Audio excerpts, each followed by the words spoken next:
بيقول لك ميدو حامل حمى اتصل ببيراميدز النهارده، عايز عقود سيف فاروق جعفر و وابن اسامه نبيه يوسف اسامه.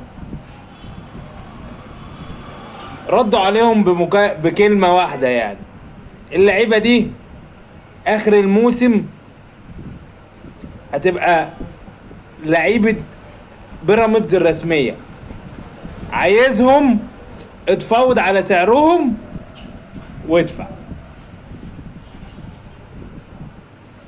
مفيش حد يا حبيبي هيسيب لك حاجه.